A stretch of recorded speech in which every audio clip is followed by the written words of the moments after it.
pourquoi notre cerveau nous pousse à détruire la planète. On va essayer de comprendre avec l'auteur du livre Le bug humain et docteur en neurosciences, Sébastien Boller. Bonjour. Bonjour. Alors docteur, qu'est-ce qui cloche chez nous, les humains? Ce qui cloche, c'est qu'on est en train de perdre la course contre le climat. Tous les indicateurs nous montrent les catastrophes qui se profilent. On voit l'avenir, on voit ce qui va se passer et on est incapable de réagir. Si on avait conscience vraiment de l'urgence, on changerait nos modes de vie de façon radicale. Pourquoi est-ce qu'on ne change pas ?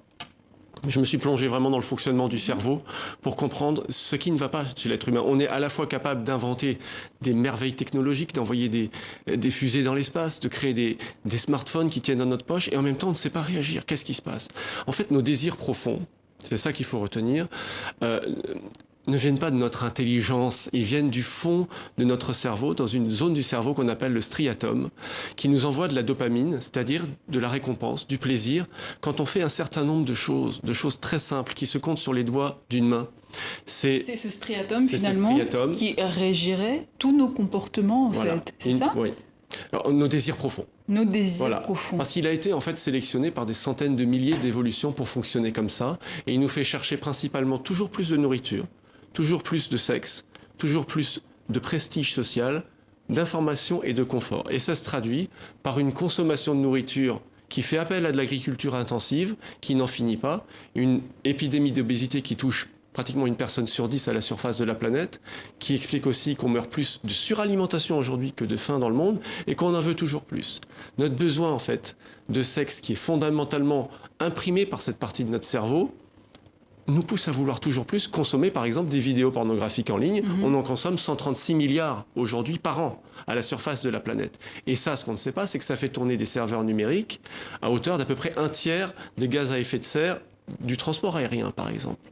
Et si vous prenez le troisième désir profond de l'être humain, que nous n'arrivons pas finalement à juguler, le besoin de prestige social, de se hisser toujours un petit peu au-dessus des autres.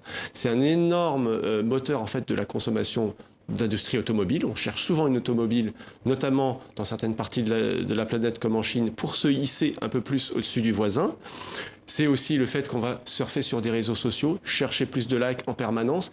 Tout ça fait tourner aussi des serveurs dont l'impact sur la planète est avéré. Mais il va s'arrêter à un moment donné, ce besoin de dopamine, cette quête de plaisir. C'est ce que je pensais au début. Je me suis dit finalement, une fois qu'on sait ça, il suffit finalement de consommer de façon raisonnable. Malheureusement, ce besoin de dopamine a été conformé depuis des centaines de milliers d'années pour en vouloir toujours plus. C'est-à-dire que ces neurones, ces cellules de notre cerveau qui envoient du plaisir, elles se lassent si on leur donne toujours la même quantité de stimulation. Par exemple, si vous avez toujours le même nombre de likes sur Internet, on se lasse. Si vous avez toujours la même voiture, au bout d'un moment, vous dites « Ah tiens, je prendrais bien ce modèle suréquipé ». Et on voit que la libération de dopamine, donc de plaisir dans notre cerveau, baisse. Et la seule solution pour relancer le plaisir et la motivation, c'est d'augmenter les doses. C'est un principe biologique de la croissance qui est imprimé dans notre cerveau et qui explique pourquoi on a autant de mal à en sortir. Mais c'est quoi la solution alors ?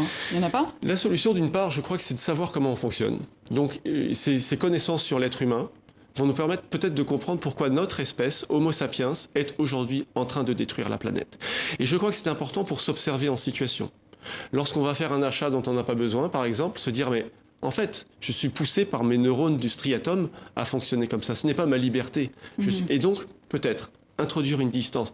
Et puis, valoriser les comportements d'altruisme, de partage, de sobriété, parce qu'on s'est rendu compte que quand on éduque les enfants tout petits, en les valorisant, en les félicitant quand ils se comportent de façon altruiste ou avec sobriété, à ce moment-là, ils peuvent activer cette partie de leur cerveau et avoir un véritable plaisir. Donc ça peut devenir une motivation profonde d'une partie de l'humanité si elle est bien éduquée à ça. Et il se trouve que l'humain n'a pas toujours agi comme ça. À un moment donné, le cerveau était quand même notre allié.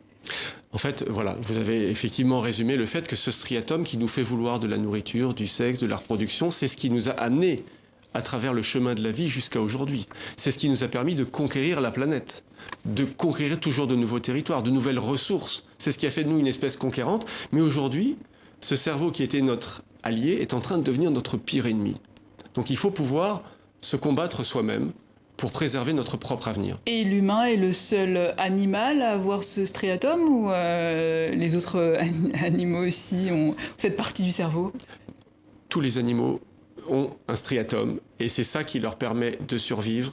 Et les singes, par exemple, on étudie beaucoup le striatum des singes, ont exactement le même fonctionnement. La différence avec l'être humain, c'est que depuis que nous sommes Homo sapiens, depuis 200-300 000 ans, nous avons créé toujours plus d'outils, de technologies. Et aujourd'hui, ces technologies nous permettent en fait d'assouvir ces besoins sans limite. Et c'est ça qui fait de nous une espèce avec un bug, une espèce qui est plus dangereuse. Le bug humain, voilà. Donc Sébastien Boller, merci. Je rappelle que vous êtes docteur en neurosciences et auteur du bug humain aux éditions Robert Laffont. Fin de ce jour.